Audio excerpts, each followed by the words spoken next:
Assalomu alaykum aziz kuzatuvchilar. Bugungi onlayn darsimizni siz bilan birgalikda boshlayotganimdan juda xursandman. Kaminaning ism familiyasi Ahmedov Sarvar To'lqinovich, Qarshi davlat universiteti 2-bosqich tayanch doktoranti hamda Qarshi axborot texnologiyalari menejment universitetining katta o'qituvchisi bo'laman. Albatta barchalaringizga omad tilayman. Bugungi onlayn dars sizlar uchun manfaatli, foydali bo'ladi degan umiddaman. Bugundan boshlab biz tarix fanidan milliy sertifikat imtihoniga tayyorgarlikni bosqichma-bosqich davom ettiramiz. Darslarimizda tarixni asosan yodlash emas, uni tushunish va tahlil qilish va bog'lashni o'rganishimiz juda ham zarur hisoblanadi. Shunday ekan, e'tiborli bo'ling. Savollar bo'ladigan bo'lsa yozib boring va birgalikda o'rganamiz. Albatta, bu kanalni tashkil etishdan asosiy maqsad tarix faniga qiziquvchi abituriyentlar,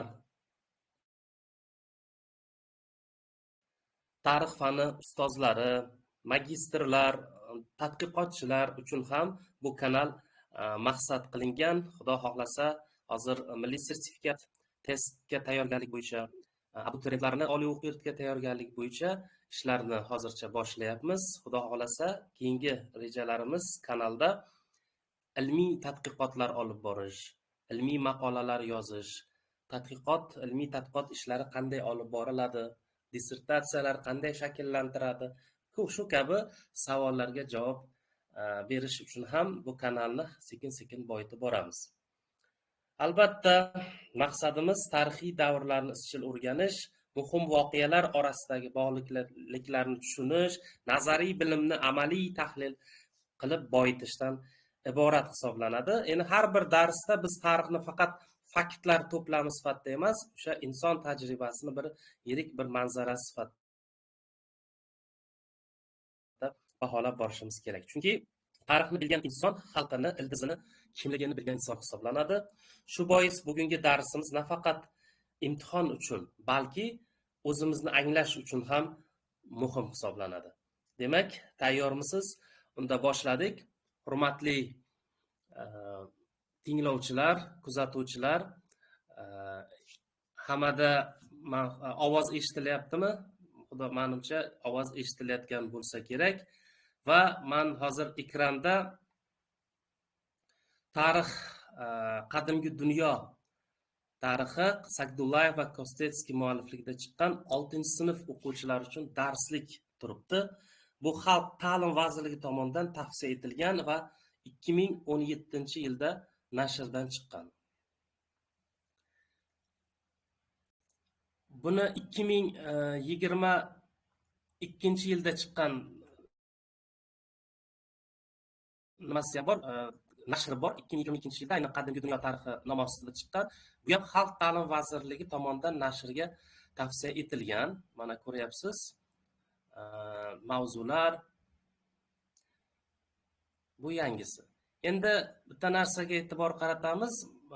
Mutaxassis sifatida shuni aytmoqchimanki, 2017-yil programmasini o'rganishdan boshlaymiz, chunki shu 2017-yil nashrda chiqqan faktlar, tarixiy ma'lumotlar 2022-yilda chiqqan kitobda ham bor. Faqatgina biz o'sha farqlarni men ko'rsatib ketaman darslarimizda. Xudo xolasa, ikkita kitob ham oldingizda bo'lishi kerak. Dars jarayonida albatta kitob bo'lishi kerak. Milliy sertifikatga tayyorlanayotgan har bitta kuzatuvchi bu qo'lida kitob bilan qatnashishi juda zarur. Qo'lingizda marker bo'lishi kerak, 2-3 xil rangdagi. Chunki biz hozir kitob bilan qanday ishlash sxemasini, sistemasini sizga o'rgatishga harakat qilaman. Chunki tarix fanidan milliy sertifikat bo'ladimi, oliy o'quv yurtidagi test imtihonlari bo'ladimi, kitob bilan ishlash, Xalq ta'lim vazirligi tomonidan tasdiqlangan kitob bilan ishlash juda ham muhim hisoblanadi. Ana endi birinchi mundarijaga qaraymiz. Kirish va qadimgi tarix taraqqiyotning boshlanishi birinchi bo'lim. Bu eng qadimgi tuzum. Birinchi bo'limda 5 ta mavzuni qamrab olgan. Demak, biz birinchi kitobni kirish qismidan boshlaymiz, hurmatli kuzatuvchilar. Ko'p abituriyentlar, tayyorlanuvchilar kirish qismiga e'tibor qaratishmaydi. Negaki, go'yoki kirish qismidan test tushmaydigandek. Aslida unday emas. Hozir men sizga kirish qismini o'zidan bir 50 ta test tuzib berishim mumkin. Demak, biz mana 5-sinfda hikoyalar degan kitob bor. Bu bilan siz tanishgan, maktablarda tanishgansiz, lekin asosiy test jarayonlari 6-sinf darslikdan bo'layotgani uchun biz mana shu darslikni 6-sinfdan boshlayapmiz. E'tibor qaratamiz, hurmatli kuzatuvchilar.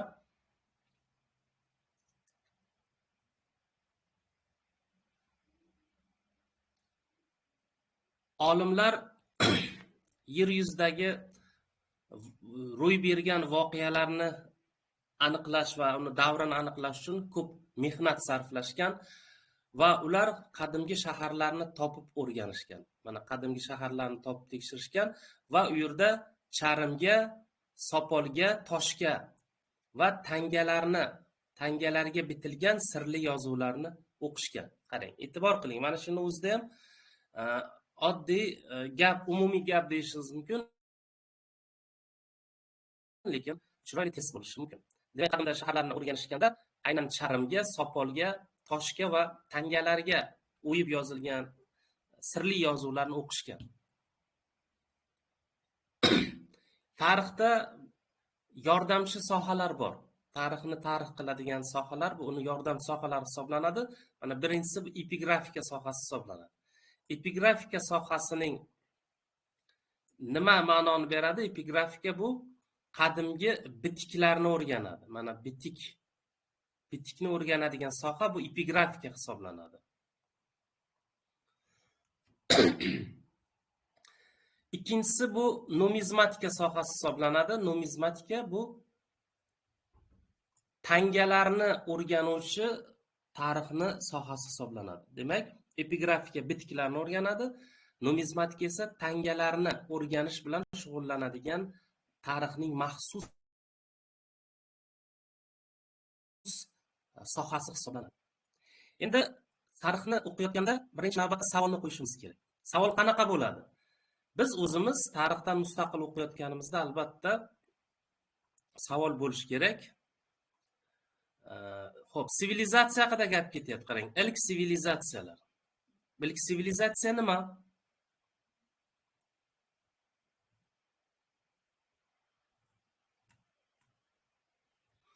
Ilk sivilizatsiyani shunaqa ta'rif berilyapti bizni darsligimizda.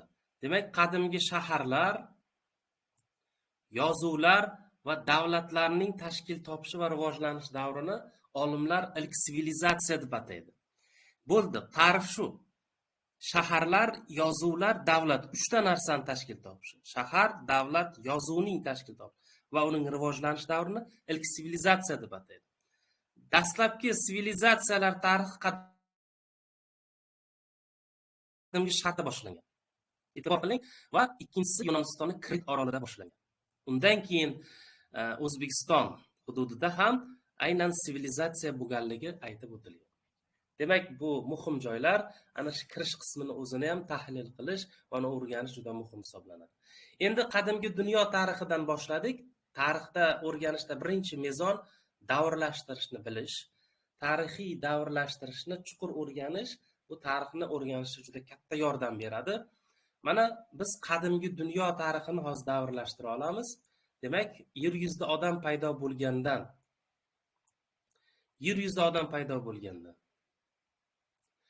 476 milodiy 476 ya'ni yilda G'arbiy Rim imperiyasi qulagunga qadar bo'lgan voqealarni qadimgi dunyo tarixi deb davrlashtirilgan. Va aynan ana shu qadimgi dunyo tarixi arxeologik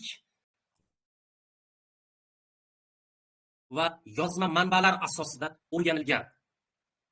Endi E'tibor qaratamiz. Qadimgi dunyo tarixini izohlaymiz. Qadimgi dunyo tarixi 3 ta narsada aks etgan. Birinchisi yilnomalarda, ikkinchisi qonunlar majmuida va uchinchisi biografiyalarda aks ettirilgan. Qaysi davlat podsholarining yilnomalarida? Ana endi savolni tashladiz. Bu qadimgi Sharq, Yunoniston va Rim saroy ayonlari. Qadimgi Sharq, Yunoniston, Rim saroy ayonlarining podsholarining yilnomalarida aks etgan. Qonunlar majmuida aks etgan va biografiyalarda aks etgan. Mana shuni o'zidan ham chiroyli sertifikat savollari tushadi, lekin siz kirish qismini o'qimaysiz, albatta bu savolga javob topa olmaysiz. Shuning uchun kitobni o'qiyotganda birinchi kirish qismidan boshlab uni bittalab tahlil qilib chiqish kerak bo'ladi. Va bu yilnoma, qonunlar majmui va biografiyalarida aynan nimalar haqida ma'lumot berilgan desak, yurishlar, janglar haqida, ibodatxona saroylari, qal'alar qurilishi haqida, hunarmandchilik, dehqonchilik, qadimiy o'sha fan, san'at haqida ham hikoya qilinganligini ko'rishimiz mumkin. Hurmatli kuzatuvchilar, kanalga agar qo'shilgan bo'lsangizlar, ovoz yaxshi eshitilyaptimi? Ekrandan kitobni tahlil qilib, ranglar bilan ajratib ko'rsatyapman. Menimcha bu sizlarga ko'rinayotgan bo'lsa kerak. Endi olimlar o'qigan qadimgi matnlar bor va bu matnlar juda muhim hisoblanadi. Demak, birinchisi piramida matnlari bilan marhumlar kitobi degan manba bor. Bu aynan misrliklarni tarix haqida ma'lumot beradi. Piramida deyilgandan birinchi bizni ko'z oldimizga Misr keladi. Marhumlar kitobi ham aynan Misrda yozilgan, chunki bilamiz, qadimgi Misrda Osiris xudosi bor, u o'lgan odamlarni sud qilgan. Bu o'sha o'liklar kitobida aks etgan sud jarayonlari. Keyingi manbamiz bu boshqa rang bilan belgilaymiz. Rigveda bu hindlarning diniy kitobi hisoblanadi. Va keyingisi Avesto O'rta Osiyo xalqlari tarixidan hikoya qiladi. Qarang, mana shu men belgi bilan qo'ygan, ranglar bilan alohida ajratib qo'ygan joylarni albatta chiroyli savol tuzib test bilan shakllantirishimiz mumkin. Endi Misr piramidalari qayerda joylashgan desak, Nil vodiysida deysiz. Buni hammamiz bilamiz, Nil vodiysi. Bobil qayerda joylashgan desa, Frot Dajla daryosi orolida joylashgan. Mohenjo-daro esa Hind vodiysidagi qadimgi sivilizatsiya makonlari hisoblangan. Erondagi Persipol shahri ham o'sha davrning eng muhim markaziy shaharlaridan biri bo'lgan. Xullas kalom, Rimda ham, O'rta Osiyoning ko'plab qadimgi shaharlari ham butun jahonga mashhur bo'lgan. Endi bu yerda bir ta'rif berilyapti. Buyuk o'qituvchi kim? Buyuk o'qituvchi siz bo'lishingiz mumkin. Kim bo'ladi? Tarix bizga buyuk o'qituvchi bo'lishi mumkin. Lekin tarixni siz mukammal o'zlashtirsangiz, albatta siz buyuk o'qituvchi bo'lasiz. Inshaalloh tarix fanidan A+ sertifikatini qo'lga kiritsangiz. Demak, hurmatli kuzatuvchilar, kirish qismini ko'rib chiqdik. Demak, epigrafika, numizmatikani o'rgandik. Ilk sivilizatsiyalar tarixini o'rgandik va qadimgi Sharqda boshlangan Krit orolida qadimgi dunyo tarixini davrlashtirishni o'rgandik. Odam paydo bo'lganidan 476-yilgacha G'arbiy qulagunga qadar. Qadimgi dunyo tarixi 3 ta narsada aks etganligini ko'rdik va ularda nimalar berilganligini ranglarda aytdik. Piramida matn, marhumlar kitobi, Avesto, bularni yaxshilab o'qiysiz. Xudo xolasa inshaalloh keyingi kanallarimizda, darslarimizda savol-javoblarni davom ettiramiz. Keyingi mavzumiz bu qadimgi tarix taraqqiyotning boshlanishi hisoblanadi.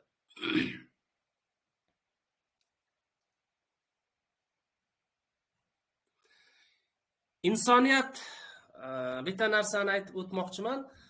tarixni o'rganishda uning yordamchi sohalari mavjud. Ana shu yordamchi sohalari bizni tarix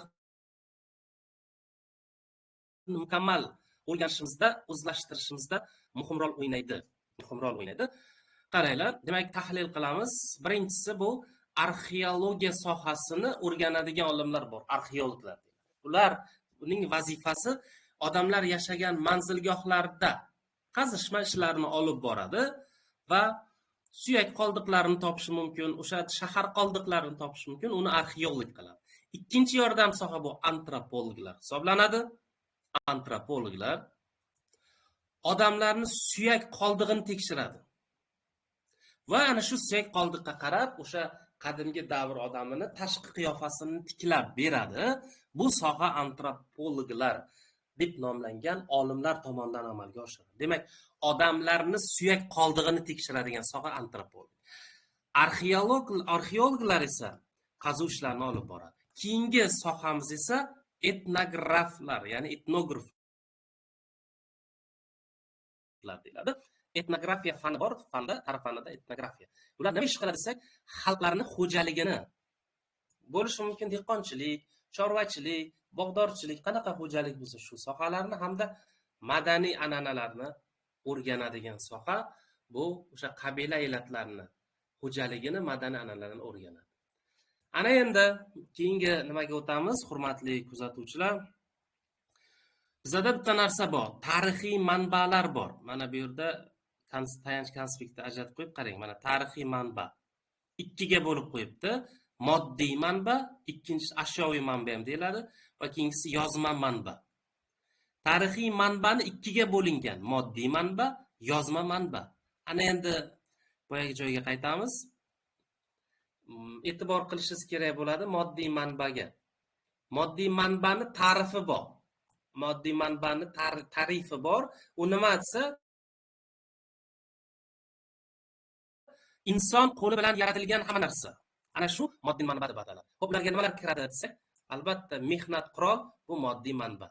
Chunki moddiyatda uni qo'lingiz bilan ushlab ko'ra olishingiz mumkin. Ikkinchisi sopol buyum, idishlar yoki sopol buyumlar. Qurol aslahalar. Zeb-ziynat buyumlar. Mana shular moddiy manbalarga misol bo'la oladi. Demak, inson qo'li bilan yaratilgan barcha narsalar moddiy manbalar deb ataladi.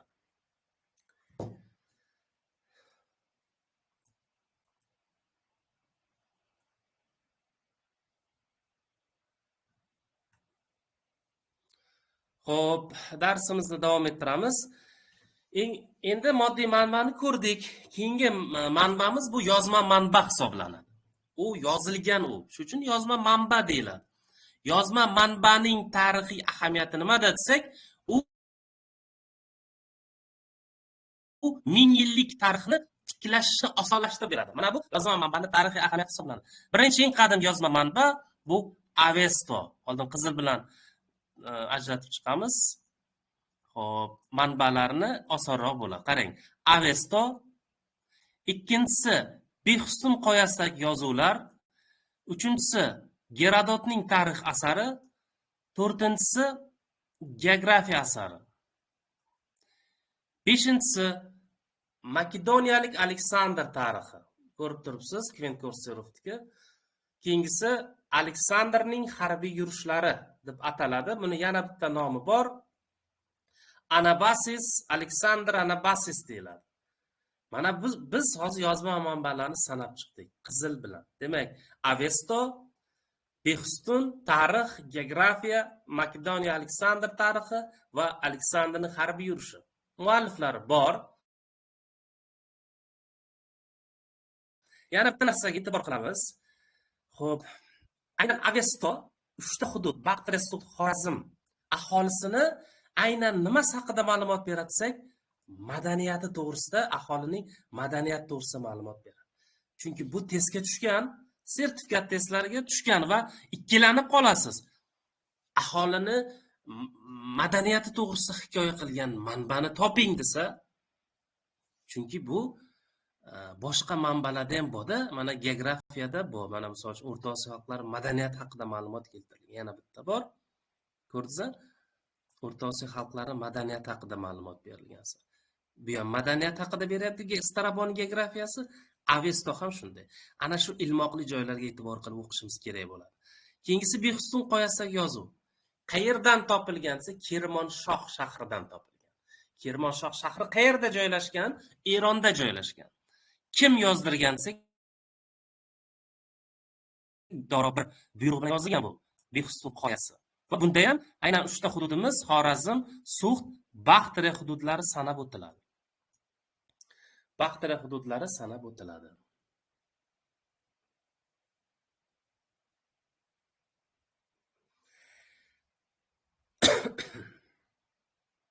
Demak, biz yozma manbalarni ham ko'rib chiqdik, hurmatli kuzatuvchilar. Demak, Avesto aholi madaniyat to'g'risida, Behistun qoyasidagi yozuvlar, keyingisi Gerodot. Gerodot o'zi kim desak, Yunon tarixchisi hisoblanadi, 5-asrda yashagan. O'lkamizning qadimgi aholisi haqida ma'lumot bergan. O'lkamizning qadimgi aholisi haqida ma'lumot bergan asar bu tarix asari hisoblanadi. Tarix asari hisoblanadi.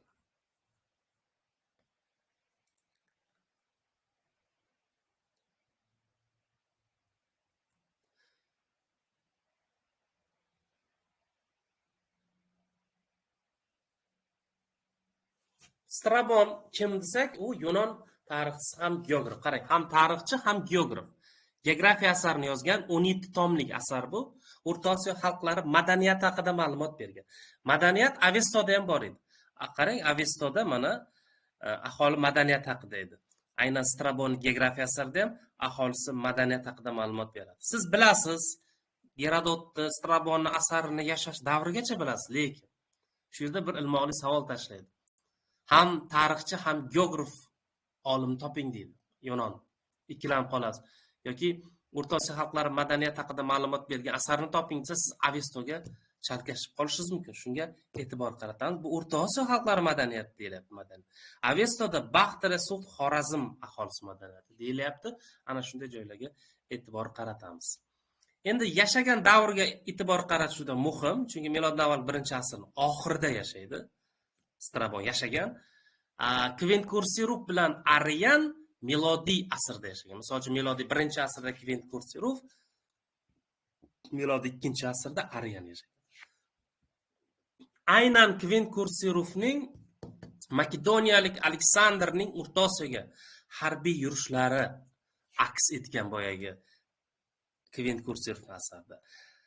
Arian Aleksandr harbiy yurishlari asari ham bu yozma manba hisoblanadi. Xo'p, ana endi keyingi rejaga o'tamiz. O'zbekiston va jahon sivilizatsiyasi. Bu yerda O'zbekistonning geografik jihatdan katta hududni egallaganligi berilgan. Aynan Amudaryo, Sirdaryo, Farg'ona, Zarafshon, Surxondaryo vohalari haqida gap ketadi. Demak, Amudaryo, Sirdaryo oralig'i, Farg'ona, Zarafshon, Vodiy, Surxondaryo vohalari O'zbekiston ichida joylashgan. Ularda iqlim zo'r bo'lgan va serhosil bo'lgan. Serhosil bo'lgan, ana shu uchun bu yerda obod bo'lgan. Endi nima uchun O'zbekiston Sharq bilan G'arb mamlakatlarini bog'lagan? Nima uchun? Savolni qarang. Mana bu yerda gap bor-da. Sharq G'arb mamlakatlarini bog'lab turgan degan joy bor. Nega desak, tepaga chiqamiz. Buni sababi qulay geografik joylashuvga egaligi. Ash qulay geografik joylashuvga egaligi Sharq G'arb mamlakatlar o'rtasidagi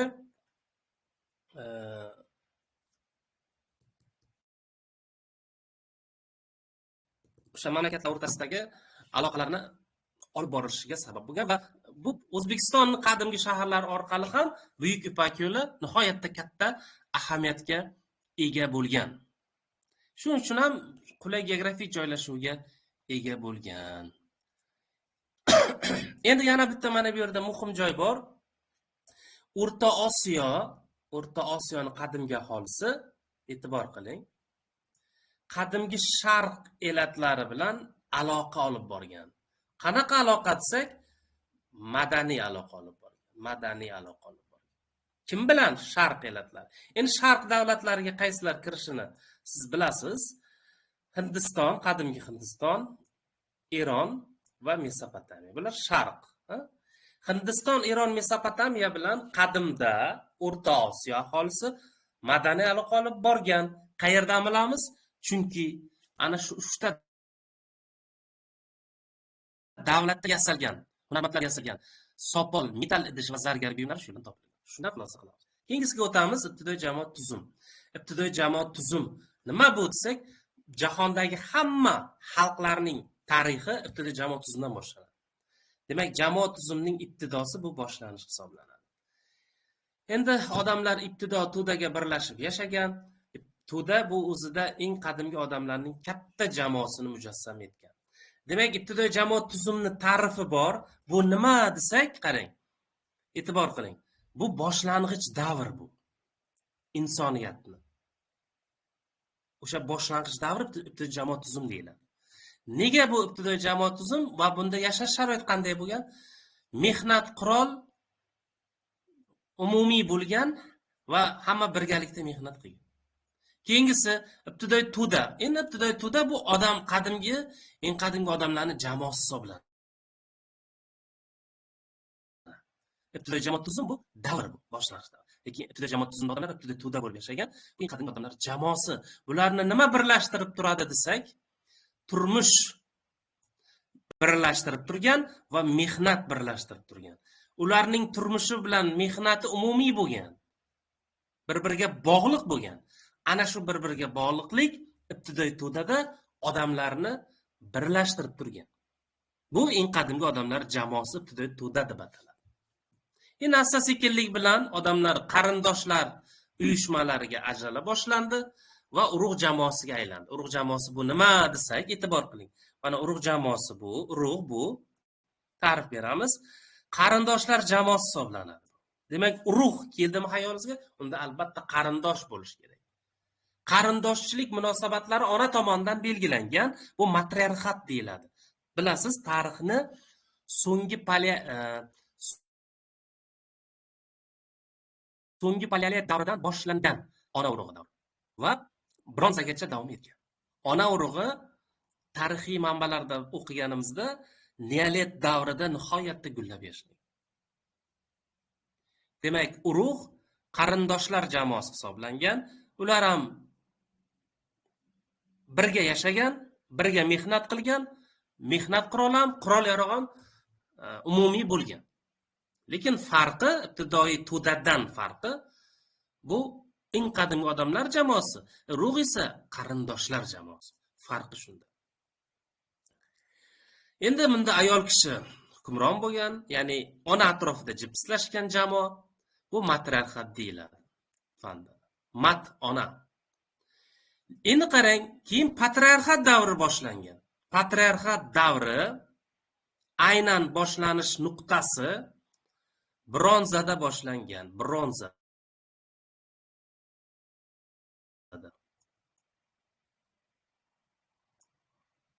Endi yozuv sal xunuk bo'lib qolishi mumkin, uzr, oldindan uzr so'rayman. Harakat sinab ko'rdik. Demak, bronza davrida patriarxat boshlangan, ota urug'i davri.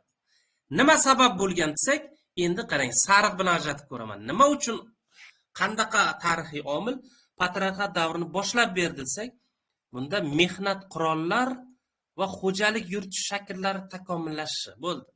Ana shu ikkita sabab bu sertifikat testiga ham tushgan.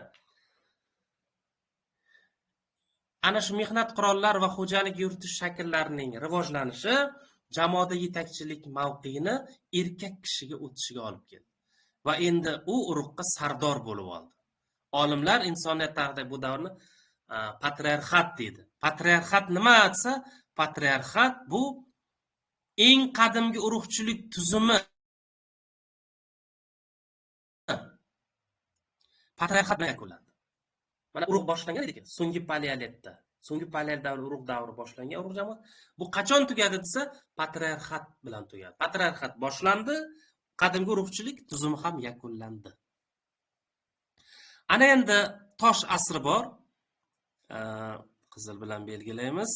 tosh davri deyiladi bu. Nega? Chunki hamma mehnat qurol toshdan yasalgan. Eng qadimgi odamlar mehnat qurollarini toshdan yasagan va tosh davri uzoq davom etgan va bosqichlari bor.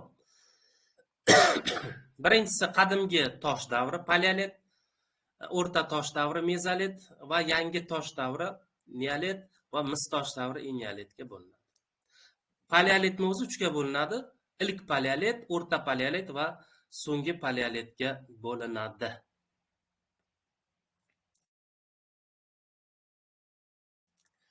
Xo'p,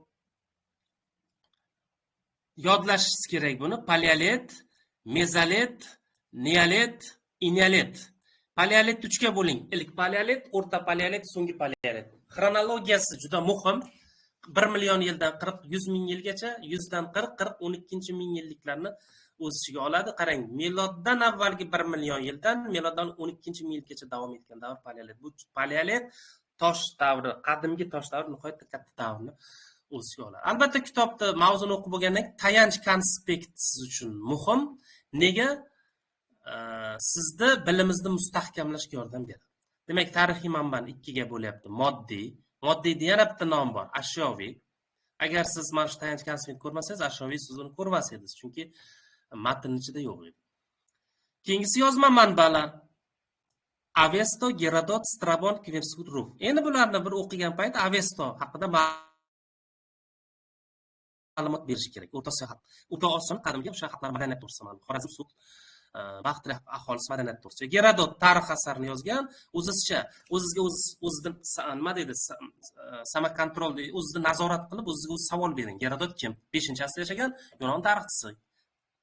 9 kitobdan iborat tarix asarini yozgan. Strabon kim? Miloddan 1-asr oxirida yashagan, deylik, geografiya asarini yozgan, ham tarixchi, ham geograf. Kvint Kursirov kim? Rim tarixchisi milodiy 1-asrda yashagan, o'ziga o'zi savol bering, o'ziga o'zi aytib bering. Arian milodiy 2-asrda yashagan, qanday asar yozgan, bularni hammasini aytib berishingiz kerak. Demak, hurmatli tarixchilar, mana hozir biz kirish qismi bilan birinchi mavzuni tahlil qildik. Agar tahlil, dars jarayonlari sizlarga ma'qul bo'layotgan bo'lsa, izohlarda qoldirasiz. Fikrlaringiz juda muhim va kamchiliklar bo'ladigan bo'lsa, albatta kamchiliklarni joyida bartaraf qilib ketishimiz kerak bo'ladi. Chunki dars birinchidan foydali bo'lishi kerak, dars sifatli bo'lishi kerak, dars manfaatli bo'lishi kerak. Hammamiz uchun manfaatli bo'lishi kerak. Demak, qarang, bitta ikki mavzuning ichida shuncha narsani mana bugun o'rgandingiz. Siz bugun o'rgatgan narsamni bugun o'qing. Kamida 3 marta o'qing. 3 marta o'qing. Qayta o'qing. Shuni bilib qo'ying. Sizning xotirangiz zo'r bo'lishi mumkin. 1 martada o'qishganingiz bilan siz tarixchi kira olmaysiz. Kamida 5-6 marta o'qing. Qancha ko'p o'qisangiz, shuncha miyangizda mo'jizalar yuz beradi. Miyangizda mo'jizalar yuz berayotgandan o'zingiz ham hayratda qolasiz. Chunki matnni o'zingiz sinab ko'ring bugun. Mana shu bugun nechta mavzu o'tsak, hozir o'sha kitobni, mayli kitob bo'lmasa, mana elektron variantini ham men kanalga bugun tashlayman. PDF variantini, eskisini ham, yangisini ham tashlab beraman. O'qing. Yo'lda ketayotganda ham o'qing. Avtobusda bo'lasizmi, taksida bo'lasizmi? O'rgangan narsangiz o'zingizniki va ertaga sertifikat olishingizda va katta oylik bilan ishlashingizga katta ko'mak beradi. Ertaga o'quvchini oldida ham uyalib qolmaysiz. Talabani oldida ham uyalib qolmaysiz. Qo'lingizda albatta sertifikat bo'ladi. Inshaalloh yaxshi o'qib tayyorgarlik boshlasangiz. Keyingisi eng qadimgi odamlarning rivojlanish bosqichlari deb ataladi. Xo'p, hammada eshitilyapti. Kimda kim kanalda qatnasha olmayotgan bo'lsa, tushunaman. Bugun soat 11:30 bo'ldi. Ishtirok eta olmayotgan bo'lsalaringiz, kimdir zaruriyatdan chiqib ketayotgan bo'lishi mumkin. Albatta bu video xabar, dars yozib olinyapti va buni kanalga tashlab beraman. Undan muammo yo'q. Muhimi siz ilm olishni xohlasangiz bo'ldi. Endi qarang, eng odamlar qanday paydo bo'lgan nazariya bor tarixda. Odam o'zi qanday paydo bo'lgan? Shunaqa nazariya bor, ilmiy nazariya, diniy nazariya, afsonaviy va dunyoviy naqllar bor. Ham ilmiy, diniy, afsonaviy va dunyoviy naqllar bor odam qanday paydo bo'lganligi to'g'risida. Endi biz bu masalani ilmiy asosda antropologiya bilan arxeologiya ma'lumotlariga tayangan holda o'rganamiz. Lekin biz ko'proq O'zbekistonda bilamiz, islom dini va ko'p xalq musulmon, shuning uchun biz diniy nuqtai nazardan insonni Alloh tomonidan mukammal qilib yaratilganligi bu diniy diniy nazariya hisoblanadi. Albatta biz ham bunga ishonamiz inshaalloh. Yer yuzidagi dastlabki odamlar qanday yurgan? Ularni hayvonot dunyosidan farqlab turgan uchta jihat bor. Birinchisini aytaman. Birinchisi, odamlar qaddi qomatini tik tutib yurgan. Hayvondan farqi shunday bo'lgan. Ikkinchisi, mehnat qurollarini yasashni bilgan. Hayvonlar yasashni bilmagan. Ularni ishlatishni bilgan. Ana shu uchta narsa hayvonot olamidan ajralib turgan. Endi eng qadimgi odamlarni ko'rib chiqamiz. Birinchisi Australopitek. Shuni to'xtanglar, qizil bilan belgilaylik. Australopitek, ikkinchisi Zinjantrop, uchinchisi Pithecantrop, Sinantrop. Bu yoqqa cho'zilib ketdi. Sinantrop. Men nimaga buni chizyapman? Alohida rang bilan. Siz ham kitob o'qiyotganda shunday qilib o'rganing. Bu kitob bilan ishlash deyiladi.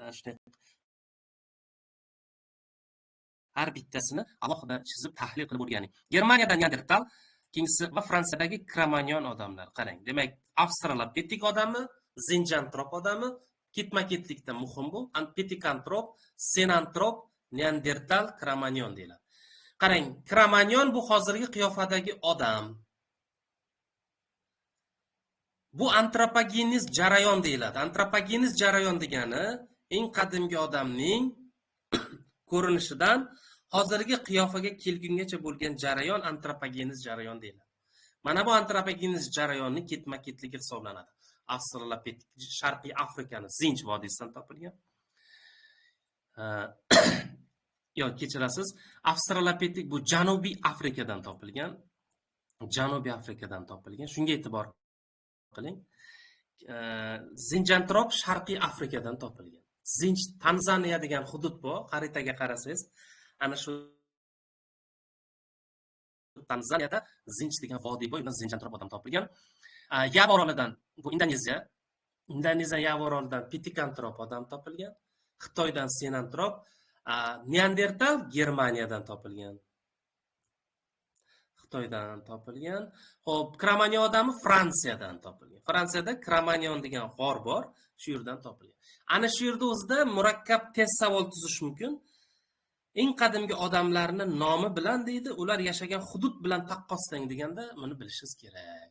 Demak, Australopitek Janubiy Afrika, Zinjantrop Sharqiy Afrika, Pithecantrop bu Indoneziyaning Yava oroli, Xitoydan Sinantrop, Germaniyadan Neandertal va Fransiyadan Cro-Magnon g'oridan Cro-Magnon suyaklari topilgan.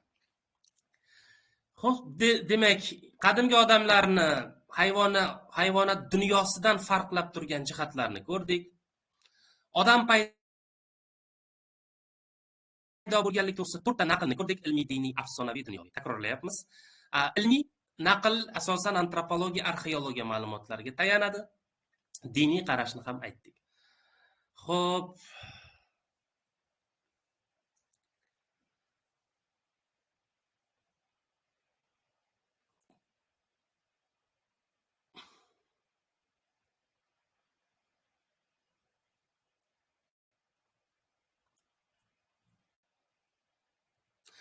demak ko'rinyapti. Endi qaranglar, mana bu yerda muhim joylar bor, shuni ko'rib chiqamiz. Yer yuzida iqlim iliq bo'lgan davrda odamlar yashagan joyi bor, qarang, kichik daryolar va buloqlar yaqinidagi tepalikda yashagan. Qachon yashagan degan savolni o'ziga bering. Yer yuzida iqlim iliq bo'lgan payti yashagan. Iqlim qachon iliq bo'lgan desa, ilk paleolitning so'ngigacha. Chunki ilk paleolitning sarf bilan belgilaymiz, qarang. Ilk paleolitning oxiriga kelib, ilk paleolitning oxiriga kelib nima boshlandi tarixda? Buyuk muzlik boshlandi. Buyuk muzlik davri boshlandi. Buyuk muzlik davri qachon boshlandi? Ilk paleolitning oxiriga boshlandi. Ungacha havo qanday bo'lgan? Iqlim iliq bo'lgan. O'sha iliq bo'lgan payt odamlar qayerda yashagansa, kichik daryolar bo'yida yashagan. Va buloqlar yaqinidagi tepalikda yashagan, bu tezga tushgan. Ana shu buyuk muzlik davrida odamlar juda ham qattiq sinovga duch kelgan. Va ularni yangi turmush sharoitiga moslashishga undagan. Nima undagansa buyuk muzlik. Ana bu tezga ko'p tushgan. Iqlimliq bo'lgan payt odamlar yashagan manzilgohi ham tezga tushgan. Sertifikat testiga aniq buyuk muzlik boshlagan davr qachon tezga tushgan. Yana bitta chiroyli savol qilish mumkin shu yerda, milliy sertifikatga. Ibtidoiy odamlar tarixning qaysi tarixiy sharoitida o'ta qattiq sinovga duch kelgan? Javob buyuk muzlik davri. Sertifikat testlari juda chiroyli tuzilgan, ishlasa bo'ladigan, mantiqiy fikrlab ishlasangiz chiroyli savollar bor. Qachon muzlik boshlangan demaydi ko'pincha ular. O'ta qattiq sinovga duch kelgan odamlar qanday sharoitda? Demak, ularni yangicha turmush sharoitiga nima undadi moslashga? Buyuk muzlik. Buyuk muzlik qachon boshlandi? Ilk paleolitning oxirida. Ungacha iqlim qanday bo'lgan? Iliq bo'lgan va odamlar yashagan. Xo'p, bu paytda kimlar yashab qolgan? Faqat kuchlilar yashab qolishi mumkin bo'lgan. Chunki sovuqda kuchlilar. Tarix fanida eng qadimgi odamlar ibtidoiy odamlar deyiladi. Chunki odamlarning ibtidosi boshlanishi. Ular Afrika, Osiyo, Yevropani ko'plab hududlardan topilgan. Bendesga tushgan. O'rta Osiyoda toshdan yasalgan mehnat qurollari bor. E'tibor qiling, aynan toshdan yasalgan mehnat qurollar. Chunki tosh davrida mehnat qurol toshdan yasaladi. Temirdan emas, chunki temir yo'q. Ular qayerdan topilgansa, Selong'urdan topilgan, Selong'ur manzilgohdan. Yana qayerdansa, Kulbuloq manzilgohdan deysiz. Hop, o'chiraylik. Kulbuloq manzilgohidan topilgan. Kulbuloq manzilgohidan topilgan. Uzr.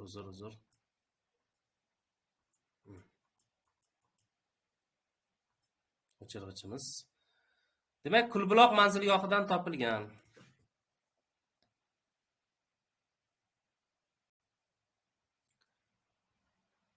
Chopper deyilgan ular. Chopper. Aynan shu Farg'ona Selong'urdan Toshkent Kulbuloq manzilgohidan topilgan tosh qurollar chopper deyiladi. Ular qo'pol bo'lganda, bular qo'pol tosh qurol bo'lgan. Va bir tomoni o'tkirlangan. Xo'p, hozir darsimizda 16 kishi ishtirok etyapti.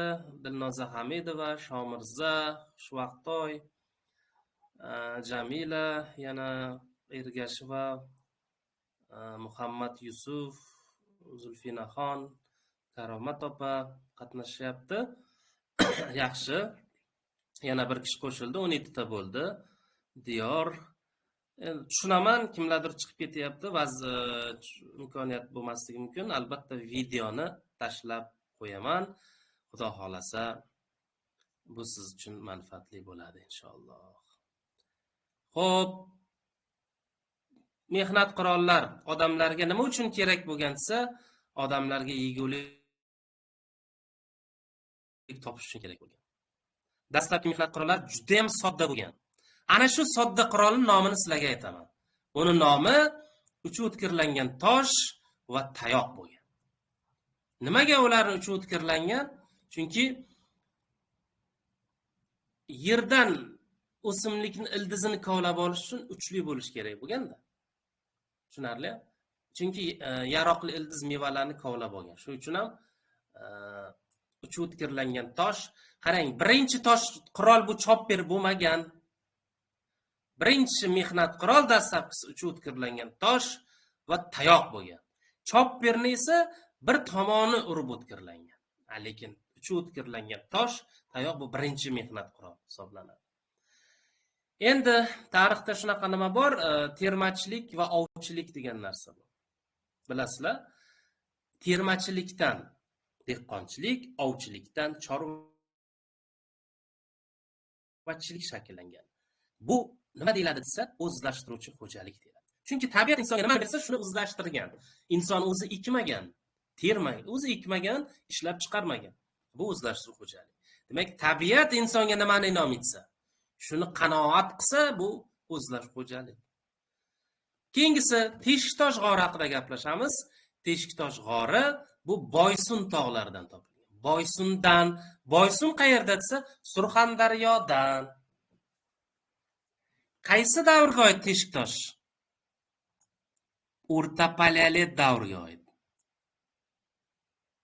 Davrga e'tibor qiling. Teshiktosh g'ori o'rta paleolit davriga oid. Boysun tog'idan topilgan. Teshiktosh g'oridan tosh qurollar topilgan. Endi buni alohida belgilab beraman, chunki bu testga tushgan.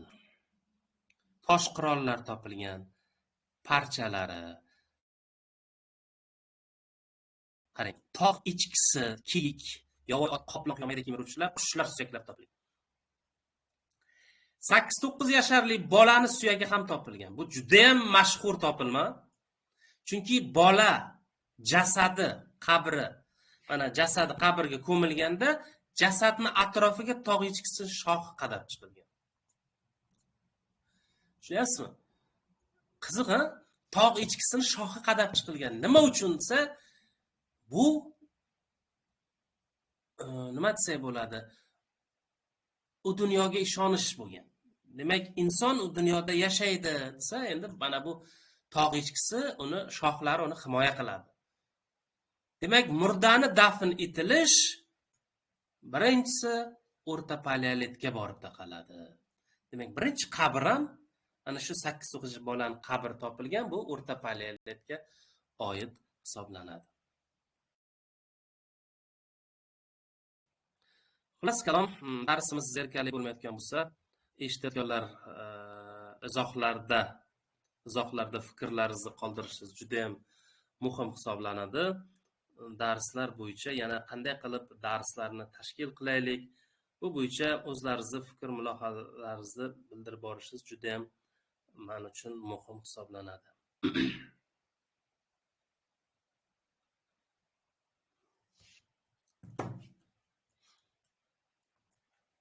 Xo'p, endi qarang, mana shu yerda bitta jihat bor.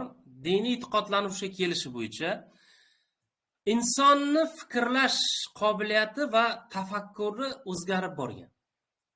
Nima uchun desak, buni sababi bor. Buni sababi mehnat faoliyat. Ana shu mehnat faoliyat uni fikrlash qobiliyati va tafakkurini o'zgartirdi. Ikkinchisi tevarak olam haqida to'plangan bilim. Ana shu ikkita narsa inson fikrlash qobiliyati tezga tushgan bu. Endi odamlar uchun mana tabiat hodisalari tushunarsiz bo'lgan. Mana misol uchun kun bilan tun, yil fasllar almashinishi, vulqonlar otilishi, yer qimirlashi bo'lganda tabiatda. Ularning oldida inson ojiz bo'lgan. Ojiz bo'lganligi uchun ularga sig'ingan. Mana misol uchun aytaylik, momaqaldiroq bo'ldi, yashin bo'ldi yoki shamol bo'ldi, yomg'ir yog'yapti. Bu tabiat kuchlarida odamlar shunga sig'ingan, chunki ularning oldida ular kuchsiz bo'lgan. Momaqaldiroq, yashin, shamol, yomg'ir. Qarang. Ovchilik, termachilik rivojlangan davrda inson o'zini tabiiy muhitdan hamda o'rab olgan hayvonot, o'simliklar olamini ajratmagan. U tabiatni jonli deb hisoblagan. Odamlar o'sha g'ayri tabiiy kuchlar yashiringan deb hisoblangan tabiatda. Xo'p, endi totemizm haqida gaplashamiz. Animizm haqida gaplashamiz, fetishizm haqida gaplashamiz. Totemizm odamlar hayvon yoki o'simlik bilan o'zini qarindoshlik aloqasini bog'lagan. Men deydi shu qaysidir o'simlik yoki qaysi hayvonni avlodiman deb bilgan. Bu totemizm deyiladi. E'tiqod bu dinning ibtidoiy shakllari dinning ibtidoiy ko'rinishlari hisoblanadi. Keyingisi animizm hisoblanadi. Odamni o'rab turgan muhitda jon, ruh mavjudligiga e'tiqod qilish.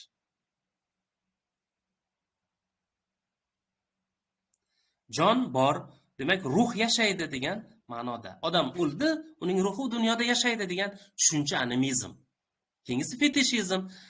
Qadimgi odamlar biron bir buyum menga omad keltiradi deganda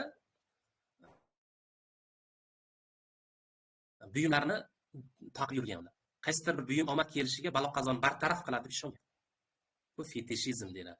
Jonsiz narsalarga e'tiqod qilish, narsa buyumlarga e'tiqod qilish. Ana o'zimizda ham bor, bo'rini tishini olib yuramiz yoki qadimgi Misrda qo'shimcha sifatida bitta ma'lumotni aytib ketmoqchiman. Qadimgi Misrda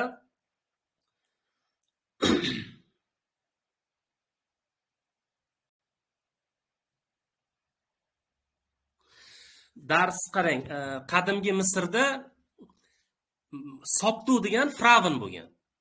O'sha firavnni hassasiga sig'inishgan. Bu ham fetishizm bo'ladi. Yoki bir firavnni o'tkir tishlariga sig'ingan. Bu ham fetishizm hisoblanadi. Fetishizm. Tushunyapsizmi? Ana shu nuqtai nazardan, hurmatli tarixchilar, birinchi navbatda tarixni yodlash emas, tarixni tushunish kerak. Tarixni tushunsangiz, u sizdan chiqmaydi. Shuning uchun tarix bosqichma-bosqich, davrma-davr o'rganiladi. Endi qarang, biz keyingi o'rganadigan narsamiz, xo'p, qarang. Rasmlarni o'rganamiz. Rasm. O'zi rasm tarixni qaysi davrda paydo bo'lgan desa, so'nggi paleolit davrida paydo bo'lgan deysiz. Qanaqa rasm desa, bu qoyaga chizilgan rasm, qoyaga. Birinchisi qaysi bu? Ispaniyani Altamir g'orida g'orda chizilgan rasm. Ikkinchisi Fransiyada Lasko va Boshqirdistonda Kapava g'orlari bo'lgan. Tushuntira oldimmi? Odamlar nima uchun rasm chizgan? Savol. Bo'lajak ovda yordam beradi deb o'ylagan. Nega? Rasmlar qarshisida hayvonlar harakatlariga taqlid qilgan. Rasmning oldiga borganda hayvonni harakatga taqlid qilgan. Raqsga tushgan. Ov manzaralarini tasavvurga keltirishgan. Nayza uloqtirishni mashq qilishgan. Qarang, qadimgi so'nggi paleolit davrida birinchi qoyatosh rasmlar yaratilgan. Rasm nima uchun kerak bo'lgan? Ovda ularga yordam bergan va rasmlar qarshisida ular kelganda raqsga tushib, ov manzarasini tasavvur qilganda nayzani uloqtirishni mashq qilgan. Mana sizga qoyatosh rasmlarning asl tarixiy ahamiyati va uning vazifasi hisoblanadi. Xo'p, zerikib qolmagansizlar deb o'ylayman. Men o'ylayman 17 ta qatnashuvchilar bor hozir. Shomirza ham bor ekan, faol. Qolgan o'quvchilarimiz ham agar ma'qul bo'lsa, albatta fikrlaringizni izohlarda qoldiring. Bu biz uchun juda ham muhim hisoblanadi. Qadimgi rasmlar tarixiy manba hisoblanadi, bilib qo'ying. Qimmatli tarixiy manba. Nima uchun? Chunki o'sha davrda inson nima haqida o'ylaganini biz bilamiz. Tevarak dunyoni qanday tushunganini bilamiz. Qaysi hayvonlarni ovlagan, qanday mehnat qurollar yoki qurol-yarog'dan foydalanganligini bilib olamiz va tushunishga yordam beradi. Bu katta narsa bu. Qarang, ular nima qurol-yarog'dan foydalanganligini ham bila olamiz. Qanday mehnat qurolni ishlatganini bilamiz. Bu manbada bu qadimgi rasm. Qaysi davrga oid? So'nggi paleolit. Endi qarang, tasviriy san'at. Rasm chizish bu tasviriy san'at degan fan bo'lardi maktabda. Aynan so'nggi paleolitda ham tasviriy san'at rivojlangan, paydo bo'lgan va rivojlanishiga asos bo'lgan narsa odamzodning tezga tushgan joyini belgilayman. O'zini qurshab turgan tevarak olamni tushunishga intilish. Odamning o'zini qurshab turgan tevarak olamni tushunishga intilish tasviriy san'atni, rasmni rivojlanishiga asos bo'ldi, bu tezga tushgan. Tayanch konspektga o'tamiz. Qarang, bu yerda juda muhim joy bor. Ilk paleolitda yashagan odamlar bor. Qarang. Ular qaysi odamlar? Avstralopitek, Zenjantropitek. Ilk paleolit. Xo'p, o'rta paleolitda odam bu. Qarang. Xo'p, o'rta paleolit Neandertal. Bu nihoyatda chiroyli davrlashtirib bergan. Sizga shunday tushiradi. Neandertal odamni tarixni qaysi davrda yashagan deydi. O'rta paleolitda deysiz, mana buni aytasiz. Yoki Pithecanthroп, Sinantrop tarixni qaysi davrda yashagan deydi. Ilk paleolitda deysiz. Cro-Magnon qaysi davrda yashagan desa, albatta so'nggi paleolitda deysiz. So'nggi paleolit. Mana sizga tarix, mana tayanch konspekt, mana sizga darslik.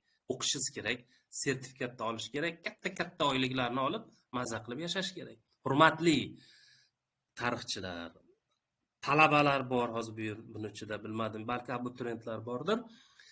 O'qigan inson doim yutadi. Davlat qo'yayotgan talab sertifikat ol deyapti. B+ olsang deyapti, men senga 50% ustama beraman deyapti. Bu imkoniyat. Bundan foydalanish kerak. Oson, faqat uni o'qish kerak, idrok, tafakkur qilish kerak, ozroq mehnat qilish kerak. 1 yillik qattiq mehnat umringiz oxirigacha tatiydi. Chunki qarang, bir sertifikat oldingiz B+, keyin siz A+ bilan o'ynab olasiz. Chunki siz fundamentni qila olgan bo'lasiz. Xo'p, eng qadimgi rasmlar mana Altamir, Lasco, Kapava. O'zbekistonda oling, Lasco Fransiya, Altamir Ispaniya, Kapava bu boshqa Hindistonda. Diniy e'tiqodlar qaysilar desa, mana berib qo'yibdi. Totemizm, animizm, fetish. O'zida shunday sinang. Totemizm nima? Animizm nima? Fetishizm nima? Savolni o'zingizga bering. Javobni o'zingiz toping. Eslab qoling degan joy bor. Albatta, undov belgisini eslab qol deyapti. G'or devorlaridagi rasmlarni eng qadimgisi deyapti. Ispaniyan Altamir, Lasco va Kapava g'orlaridan topilgan. Mana sizga ikkinchi mavzuni ham tahlil qilib berdim. Xo'p, 1 soat bo'ldi bizni darsimiz boshlanganiga. Men 3-chi mavzuni ham tahlil qilib beraman va 4-chi, 5-chi mavzular sizga uyga vazifa bo'ladi. Albatta, bugun birinchi onlayn darsimizni bu gruppamizga boshladik, lekin asosiy o'zimizning yana bitta gruppamiz bor. Unda alohida darsga qatnashgan talabalar, kuzatuvchilar bilan alohida individual ishlanadi. Savol-javob qilinadi, familiarni tahlil qilinadi darsdan tashqari. Bu guruh umumiy bo'lganligi uchun bunda hozir faqat onlayn darslarni joylashtirib boramiz va yaqin kunlarda yana o'zi dushanba kundan men gruppa milliy sertifikat bo'yicha to'lovli pullik grup nima ochyapmiz? Gruppa ochyapmiz. Dushanba kuni Xudo xolasa ertadan onlayn darslarni boshlaymiz. U ham video onlayn darsda bo'ladi, savol-javoblar video chatda bo'ladi. Unda albatta testlar bo'ladi, mavzulashtirilgan testlar beriladi, mavzu o'tiladi, test beriladi va test tahlil qilib boriladi. Har bitta savolni alohida tahlil qilib o'rganamiz va mukammal qilib o'rganamiz. Xudo xolasa. Endi hozir onlayn darslar juda ham foydali bo'lib boryapti. O'zingiz xohlagan vaqtda kirishingiz mumkin, xohlagan vaqtda darsda ishtirok etishingiz mumkin. Qatnasha olmasangiz video darslarni ko'rib o'rganishingiz mumkin bo'ladi. Bu siz uchun manfaatli bo'ladi va mana shu Tarix by Sarvar rasmiy kanalni kuzatib boring. Bunda hamma ma'lumotlar e'lonlar berib boriladi, dars kunlari, dars jadvallarini tashlab boramiz va inshaalloh bu foydali bo'ladi. Yana bitta iltimos, tarix fanida qiziqqan abituriyentlarmi, tarix fanida hamkasblaringiz bo'lishi mumkin, o'qituvchilar bo'lishi mumkin, ularni ham jalb qiling, mana shu kanalni ismasini tashlab bering. Video darslarni ko'rsin, o'rgansin, hech bo'lmaganda darsni tushuntirish metodikasini o'rganasiz va buni albatta o'quvchilarga mana shunday kitobdan tahlil qilishni o'rgatish kerak va shu narsalarni o'rgansangiz albatta foydasi tegsa manfaatli bo'ladi. Keyingi mavzumiz urug'chilik jamiyati hisoblanadi. Urug'chilik jamiyati. Eslasanglar, urug'chilik jamiyati so'nggi paleolitda boshlangan edi. Ona urug'i deydik-ku. 40-12 ming yillikda boshlangan. Bunda toshga ishlov berish texnikasi o'zgargan. Qarang, toshga ishlov berish texnikasi o'zgargan. Aqliy qobiliyati o'sgan odamlarning, aqliy qobiliyati o'sgan. Yana muhim jihat, tashqi qiyofasi o'zgargan. Tashqi qiyofasi o'zgargan. Bu Kromanyon odami deyiladi. Kromanyon odami deyiladi. Demak, Kromanyon odami qanaqa bo'lgan desa, aqliy qobiliyati yaxshi bo'lgan, tashqi qiyofasi o'zgargan, hozirgi qiyofaga o'xshagan. Xo'p.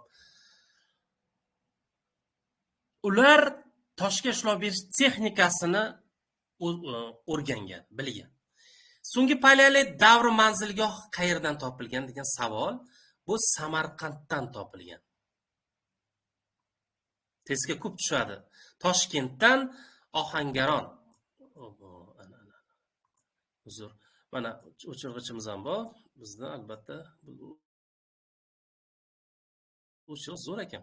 Samarqanddan topilgan, Toshkentdan topilgan, ya'ni Kulbuloq manzilgohdan va Farg'ona vodiysidan topilgan. Demak, Samarqand, Toshkent, Farg'onadan so'nggi paleolit davrida manzilgohlari topilgan. Tezga albatta bu tushadi. So'nggi paleolit davrida, e'tibor qiling, so'nggi paleolit davrida odamlar kesuvchi, arralovchi mehnat qurollar yasaydigan bo'ldi. Qarang, kesadigan, arralaydigan mehnat qurol so'nggi paleolitniki. Munchoqlar, tumorlar, uzuklar yasay boshlashdi. Munchoq, tumor, uzuk. Taqinchoqlar ham hozir ayollarimiz maza qilib to'ylarga borganda taqadigan tillo taqinchoqlar albatta so'nggi paleolitda yasalgan. Endi to'g'ri paytda tillodan bo'lmagan, lekin taqinchoq, munchoq, tumor bu eng qadimgi so'nggi paleolitga taqaladi. Yana bir zo'r narsa bo'lgan so'nggi paleolitda urug' jamoalarga birlashgan odamlar, ixcham va insoniyat o'z rivojini bir pog'onaga yuksaltira olgan. Ana bu joylar juda ham chiroyli tesla chiqadiki, bu narsalarni o'qib o'rganishingiz juda ham muhim hisoblanadi. Bitta narsani aytay, hurmatli talabalar, mana shu bugun o'tilgan darsni bugun o'qing mavzuni. Kamida 3 marta o'qing. Gapirib bering o'zizga. O'zizga o'zi savol bering. O'zizni qiynang. O'zizni kontrol qiling, o'zizni qiynang. Bitta uyga kira olingda hech kim ko'rmasin. Xohlasangiz menga o'xshab dars o'tib bering. O'tib beringlar. Menga o'xshab hech kim bo'lmasa ham, birov eshitmasa ham gapiraversin, birov sizni jinni desa ham. Lekin siz shakllanasiz, o'sasiz. Siz hali ko'p yillar yosh avlodga dars berasiz. Ko'p yillar yosh avlodga ta'lim berasiz. Bu narsa bolalar uchun juda ham muhim hisoblanadi. Kommentda yozib qoldiringlar. Ovozim qanday eshitilyapti? Yetib boryaptimi? Foydali bo'lyaptimi? Pluskina qo'yib qo'ysanglar ham bo'ladi. Xo'p, demak, insoniyat pog'onaga chiqdi. Yana bitta muhim joyda aytaman, so'nggi paleolit haqida gapiryapmiz biz, urug'chilik jamiyati. Shuni o'chiray. Qabila bo'lgan. Qabilalar ham paydo bo'lgan. Qabilani o'zini chizib qo'yay. So'nggi paleolitda demak qabila yashagan. Urug' a'zolari bitta manzilgohda yashagan. Bir joyda yashagan. Tushunasiz? Urug'lar qabilani tashkil etgan. Demak, qabila so'nggi paleolitda paydo bo'lgan.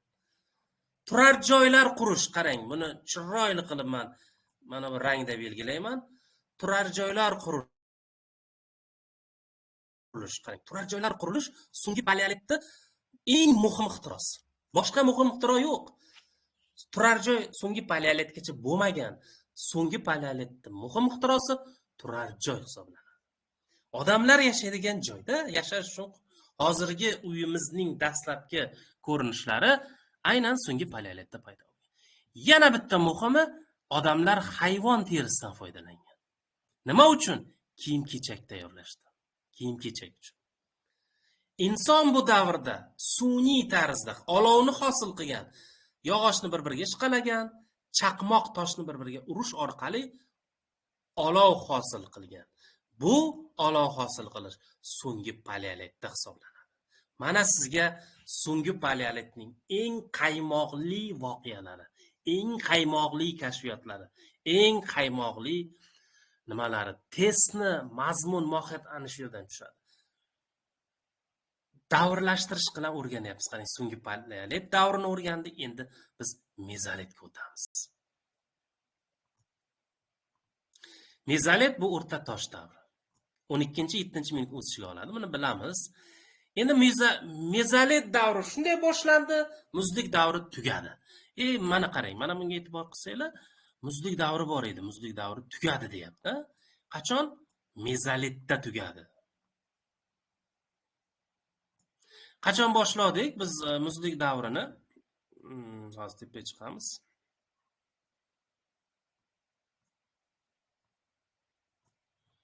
Bizda muzlik davrimiz bor edi. Hozir ko'rsataman.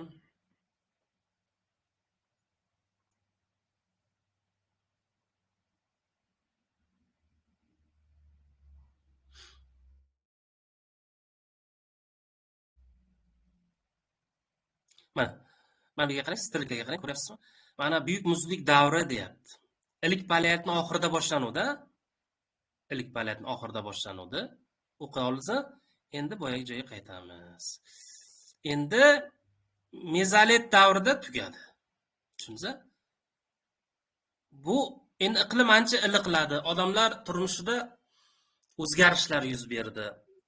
Yana bitta muhim jihat, odamlar mezolit davrida o'q-yoyni yasashni o'rgandi. O'q-yoy kashf etilishi odamlarni chopqir hayvonlar va qushlarni ovlash imkoniyatini keltirdi. Chunki o'q-yoy yasash kashf qilingandan keyin o'q-yoy kashf etilishi bilan odamlarda chopqir hayvonlar va qushlarni ovlash imkoniyati vujudga keldi. Mezolit davrini oxirida deyapman. Ana shunga e'tibor qiling. Insonlar hayvonlarni qo'lga o'rgatildi. Birinchisi it bo'ladi. Shu uchun aytadi-yu, it vafo deb. Ovchilar itni qo'lga o'rgatgan. It bilan birga ov qilgan. Tushunyapsizmi? It bilan birga ovga chiqqan. Ular nimani ov qilgan? Qo'zichoqchalar. Go'sht shirin bo'ladi-da. Uloqchalar qovurib yesangiz shirin bo'ladi. Xo'p, o'chirgichani olaylik. Qo'zichoqchalar, uloqchalar va to'ng'izchalar. Mana bu ham olib ketdi-da.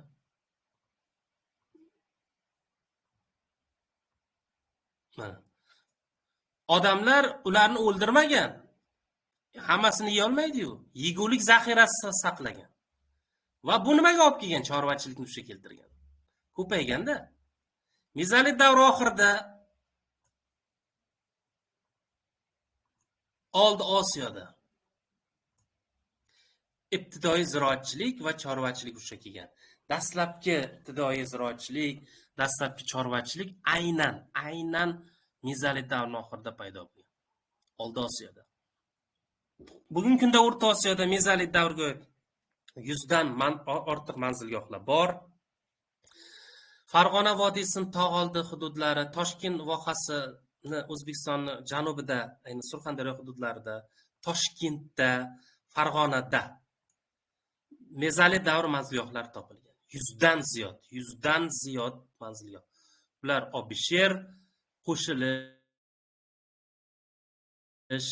Machay. Obisher Farg'onadan, Qo'shilish Toshkentdan, Machay Surxondaryodan topilgan. Yana bitta muhimi, O'rta Osiyo bo'yicha birinchi mezolit davriga xos manzilgoh Zarautsoy darasidagi qoya tosh rasm. Eslasanglar, boya ko'rdik, dunyo bo'yicha eng birinchi qoya tosh rasmlar Ispaniyani Altamir, Fransiyani Lasco, Boshqirdistonni Kapava g'oridan topilgan bo'lsa, O'rta Osiyodagi birinchi qoya tosh rasm Zarautsoy bo'ladi. Bu Surxondaryoda mezolit davriga oid. Bizni O'rta Osiyo bo'yicha birinchi rasm mezolit davriga oid.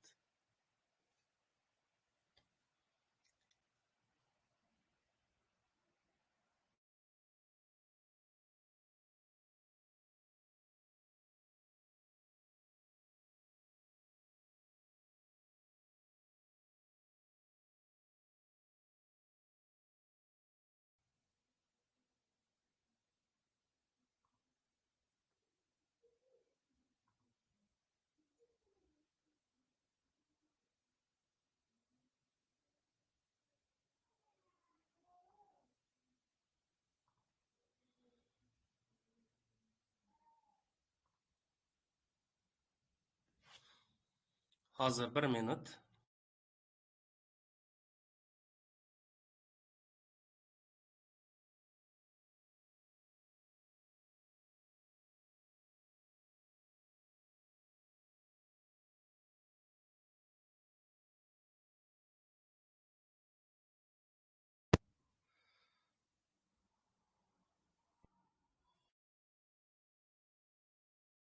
Xo'p, hurmatli ishtirokchilar, kanal kuzatuvchilari, darsni davom ettiramiz.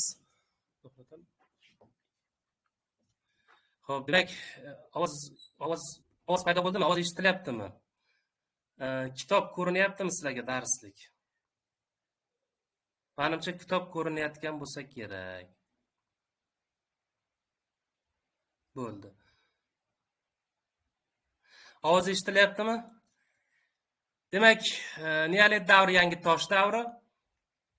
Ishlab chiqarish xo'jalik. Rahmat sizga. Xushvaqtov rahmat. Hammasi yaxshi ekan. Xursandman. Qarang, endi neolit davrini muhim ixtirolarni ko'rib chiqamiz. Chorvachilik bilan dehqonchilik. Neolitdan eng katta ixtiros, aytib qo'yay. Mana so'nggi paleolitni ko'rdik boya sizlar bilan. So'nggi paleolitda eng muhimi turar joy qurilishi edi. Lekin neolit davrini eng katta ixtirosi chorvachilik va dehqonchilikni o'tish. Chorvachilik va dehqonchilik ixtiro qilindi neolitda. Va 6-4 mingliklarni o'z ichiga oladi. Endi arxeologlar neolit davrini boshlanishini sopol idishlar yasash kashf etishi bilan belgilashadi. Sopol idish yasashni boshlanishi bu neolit davrining boshlanishi deb atashadi. Endi yana bitta narsaga qaratamiz, mikrolit. Oldin mavzuni belgilab olaylik. Mikrolit nima desa, bu mayda toshqurol, mayda, katta emas. Va bu davrda qadimgi odamlar mezolit davrida kashf qilingan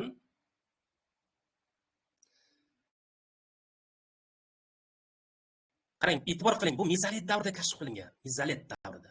Savol tushib qoladi sizda. Mikrolitlar deydi. Qaysi davrda kashf qilingan deydi. Mayda toshqurol mikrolitlar qaysi davrda kashf? Mezolit davrida kashf qilingan.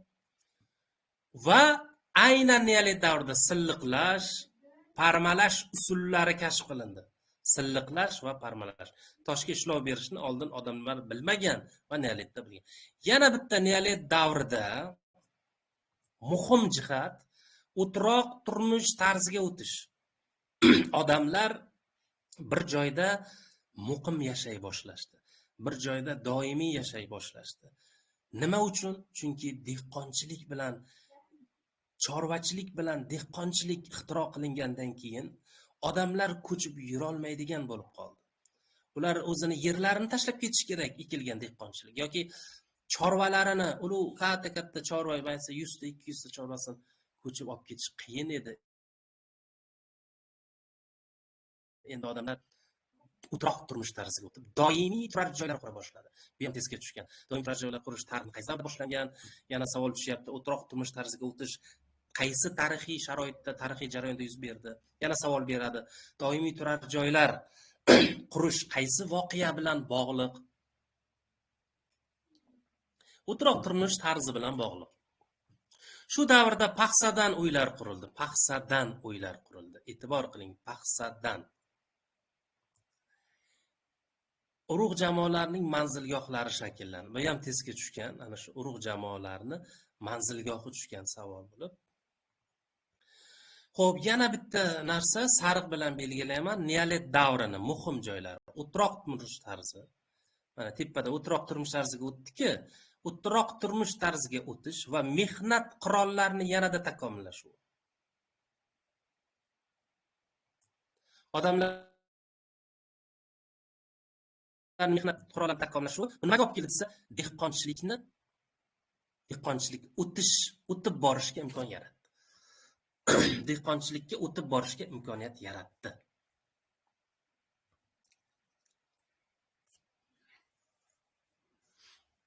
Tushunarli, ha?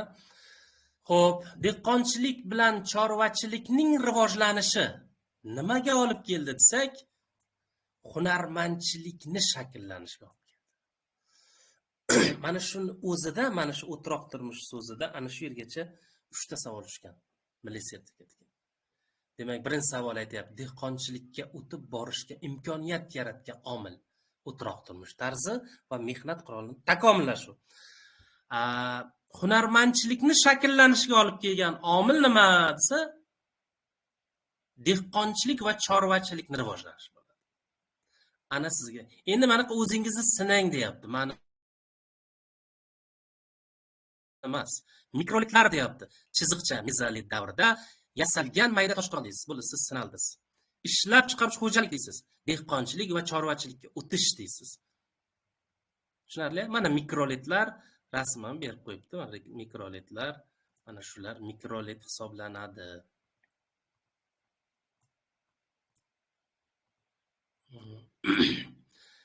Xo'p, loydan yana bitta narsa, kulolchilik bor. To'quvchilik bor. Kulolchilik bilasizlar, loydan idish tovoq yasash, to'quvchilik endi bilasizlar. Neolit davrini eng muhim kashfiyot hisoblanadi. Bu ixtiro emas ekanda, kashfiyot ekan. Dehqonchilik bilan, chorvachilik bilan dehqonchilik bu katta ixtiro edi. Kashfiyotni so'rasa sizdan kulolchilik, to'quvchilik deysiz. Muhim kashfiyoti nima desa, ikkilanib qolasiz shu yerda. Chorvachilikmi, dehqonchilikmidi? Yo'q, yo chorvachilik, yo dehqonchilik, yo kulolchilik, to'quvchilik. Bittasini berasiz. Eng muhim kashfiyotni so'rayaptimi? Bu kulolchilik, to'quvchilik. Ana bu loydan yasalgan, olovda pishirilgan idishlarni yasash kulolchilik deyiladi. Mana tayanch konspektni yana ko'rib chiqasiz. So'nggi paleolit Kromanyon odami, sun'iy olovni kashf qilinishi, Kulbuloq manzilgohi, Samarqand makoni, urug' jamoalari shakllanishi, taqinchoqlar, xullas o'zingiz sinaysiz. Keyin mezolit davri bor bu yerda. O'qyoyni kashf etilishi, obishir qo'shilish, machay, zarodsoy, qoyatosh rasmlari, dehqonchilik chorvachilik. Qarang. Mezolitda ibtidoiy ziroatchilik, dehqonchilik paydo bo'lgan, lekin neolitda haqiqiy dehqonchilik chorvachilikka o'tildi. Ishlab chiqarish xo'jalik bo'ldi va o'troq turmush tarzi neolitlarning muhim nimalaridan biri hisoblanadi.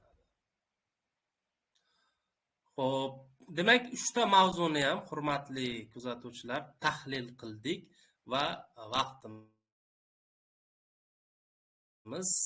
mana 1,5 soat bo'ldi. Demak, biz hozir o'ylayapman, chunki pullik kurslarimizni boshlaganimizda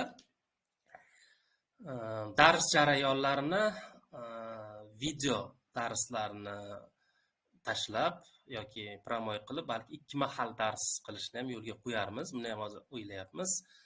Qanday qilib, misol uchun darsni bugun o'tdik, ertasi kuni savol-javob qilishimiz kerak bo'ladi.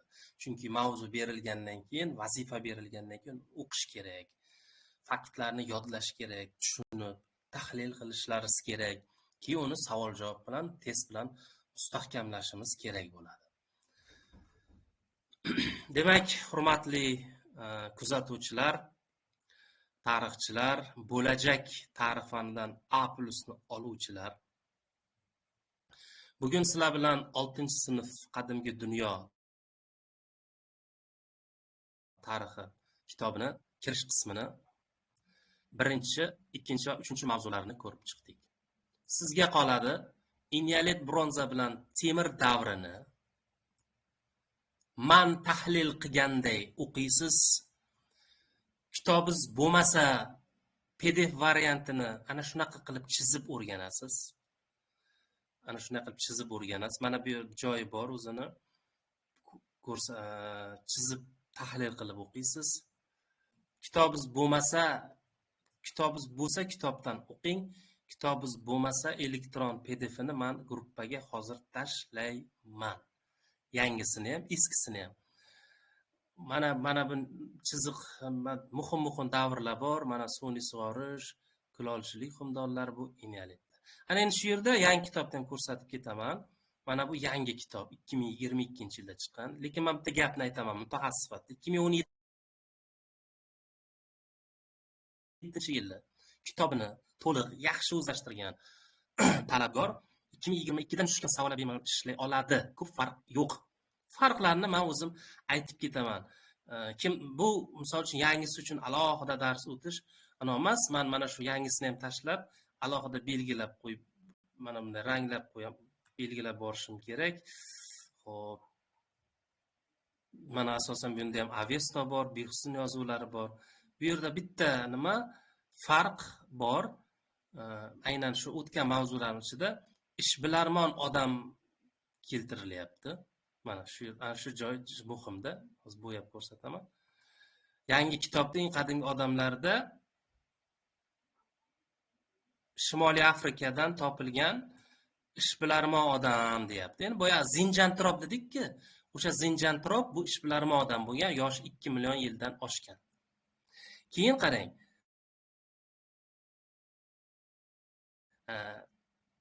Minglik odamlar tashqi qiyofasi ko'nikmalari o'zgargan, miya hajmi o'zgarib borgan va qadimgi tosh davrining navbatdagi bosqichi bu tik yuruvchi odam. Qarang, tik yuruvchi odam. Bu eski kitobimizda yo'q edi, bu yangi kitobda bor, tik yuruvchi odam. Uning tanasi baquvvat bo'lgan deyapti. U turli tosh qurollarni yasagan.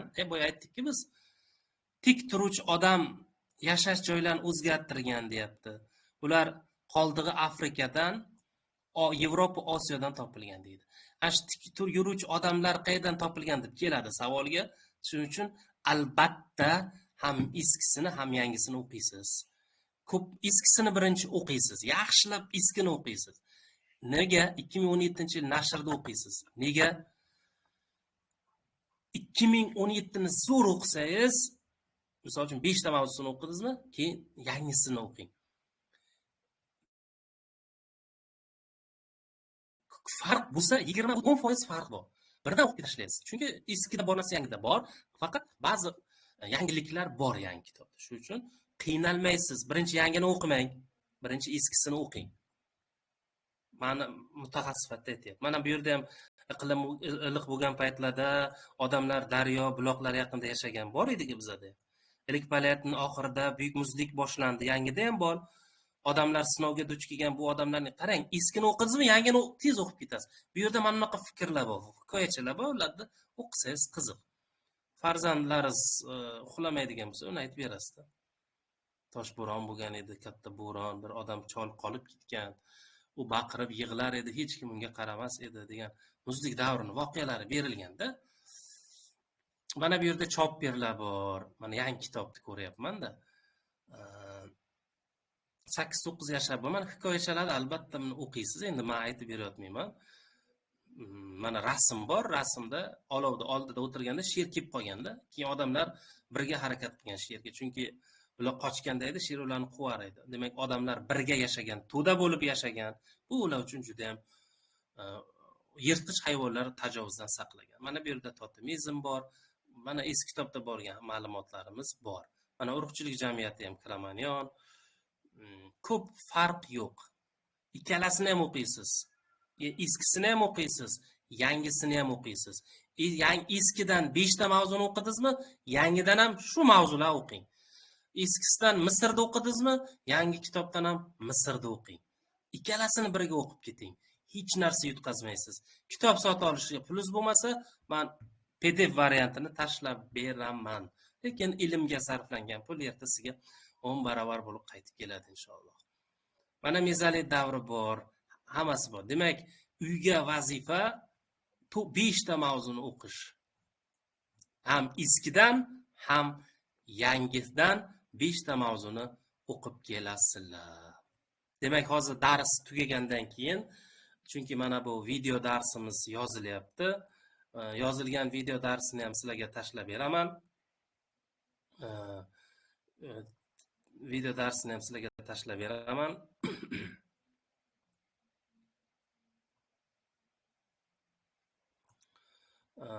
Yangi kitob albatta o'qib chiqishingiz kerak bo'ladi. Bugun o'qing, erta o'qimang. Erta kech bo'ladi. Ertaga o'qiyman demang. Shu paytgacha erta deb keldinglar, mana bugun boshladinglar. Eng muhimi boshlash. Men bitta narsa 18 yil davomida 2007-yildan talabalik davrimdan tarix fanidan repetitorlik qildim. 2007 bo'lsa 2017 10 yil, bu yerdan 3 yil, 7 yil, deyarli 17-18 yil repetitorlik qildim va 18 yillik repetitorlik tajribamdan shuni aytamanki, kitob bilan ishlagan abituriyent yutqazmaydi. Kitob doim yoningizda bo'lsin. Kitobni olib yuring. Bo'sh vaqtingiz topdim deganda o'qing. Maqsadni bitta qo'ying. Biz birgalikda may oyiga sertifikat testiga kiramiz. Tarix fanidan may oyida bo'ladigan sertifikat testiga kiraman deb maqsad qo'ying. Dekabrda bo'ladi. Xohlasangiz kirib chiqing, lekin natija bo'lishi kerak. Natija 500 dan ziyod pul to'laysiz. Oldin shakllanib olganingizdan may oyida men albatta sertifikatni olaman, A olaman yoki A+ olaman deb maqsad qo'ying. Sertifikat bilan tarixda shakllanaman deb maqsad qo'ying. Agar siz ertaga tarix bo'yicha ilm qilaman desangiz, bu ham katta foyda beradi. Faqatgina dars, maktabda dars emas, bitta magistraturada o'qiysiz, doktoranturada o'qiysiz. Men shu uchun ham auditoriyadan kelib chiqib, sekin-sekin ilmiy tadqiqot ishlarini ham o'rgatib boraman. Chunki men rejalarim katta. Bu tarixiy kanalni ochishdan maqsad faqat ilm ulashish, ilm tushunadigan insonlarni ko'paytirish, shogirdlarni ko'paytirish. Shuning uchun tarixiy kanal, bu tarix magistrlar kanal tarqating, nima deydi, va kanalda berib boriladigan topshiriqlarni, reklamalarni hammasini o'qib boring. Bu siz uchun foydali bo'ladi. Demak, e'tiborlaring uchun rahmat. Sog' bo'linglar, salomat bo'linglar. Dars haqidagi fikrlaringiz bo'lsa, kommentda kutaman. Kamchiliklar bo'lsa, ularni ham bemalol yozaveringlar. Men kamchilik eshitishdan qo'rqmayman. Va yana bitta narsa aytib qo'yay. Ovoz qanday boryapti? Mana shu tartibda dars sizga ma'qul bo'ldimi, yo'qmi? Yana qanday qilib tashkil qilsak sizga ma'qul bo'ladi? Fikrlaringizni o'rganib chiqaman va bularni albatta qo'llayman. E'tiborlaring uchun rahmat. Sog' bo'linglar. Keyingi onlayn darsga ko'rishguncha inshaalloh Xudo bizlarni yetkazsin. Ilmlaring ziyoda bo'lsin. Alloh sizlarni qo'llasin. Sog' bo'ling.